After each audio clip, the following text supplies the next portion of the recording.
Welcome, friends. How do you measure real economic fairness? Forget GDP. You need to look at this one simple ratio, that is Palma ratio. Why Gini coefficient is lying to you about wealth inequality? And the one formula economists actually preferred, that is Palma. Palma ratio. Did you know that almost every country on the earth, the middle class always takes home exactly 50% of the wealth? Here is why that changes everything we will come to know. So let us start with Palma. Palma ratio is a modern, highly intuitive measure of income inequality. It was developed by Chilean economist Gabriel Palma, who discovered a fascinating global trend in almost all countries. The middle class, who are the 50% of the total population, almost always captures about 50% of the national income. Because the middle class share remains relatively stable, inequality is driven almost entirely by the tug of war between richest 10% and poorest 40%. So the formula of Palmer ratio is, it is calculated by dividing income share of 10% of the total amount of the national income, means a greater inequality. Ratio of 1 is, it is calculated by dividing income share of 10% of the population by income share of the poorest 40% of the population. So there is no middle class, only rich class and poor class, poorest class, better to say. So Palmer ratio, if it is 1, it means that top 10% and the bottom 40% earn exact same total amount of national income.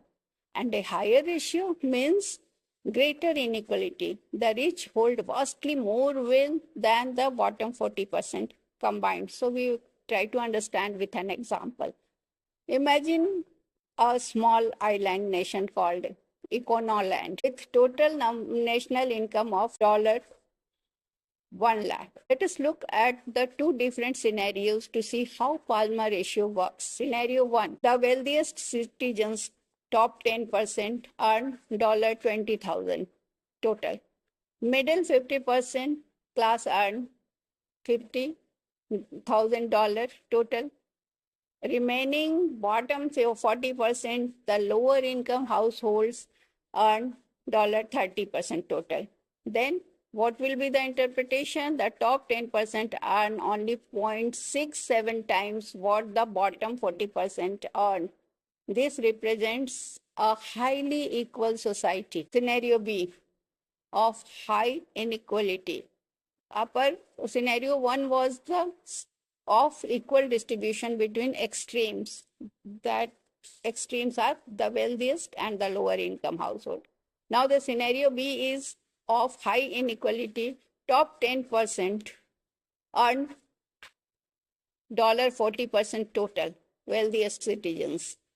Middle class earns 50%, that is $50,000 in total, and wealthiest 10% earn $40,000 total. Bottom 40% earn only $10,000 total. Interpretation will be the richest 10% of the population earn 4 times more than the entire bottom 40% of the population combined.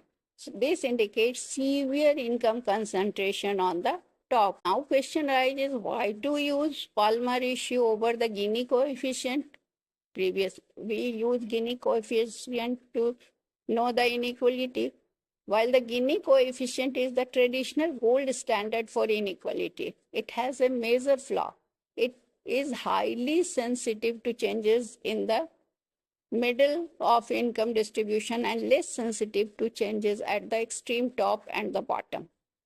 Because middle class share rarely changes drastically, it remains almost same. Palmer ratio ignores the stable middle class and focuses precisely where the inequality actually shifts, the top versus the bottom. It gives policymakers much clearer picture of the poverty and extreme wealth concentration. So it is the most important ratio to calculate inequality in an economy. So it is groundbreaking study, and it is very important for all countries, whether US, Sweden, or South Africa. Since middle slice is so stubbornly stable, Palmer realized that the only thing that actually drives inequality is the fight for remaining half of the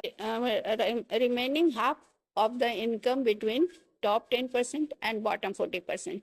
So when the economists Cobham and Andy Summers later created this specific ratio, they named it Palmer ratio. It is created by Alex Cobham and Andy Summers. They named it Palmer ratio to honor the discovery. In fact, it was originally called the finding Palmer proposition, and the ratio was their way of putting proposition into simple mathematical formula. If you like the video, please share and subscribe. Thank you.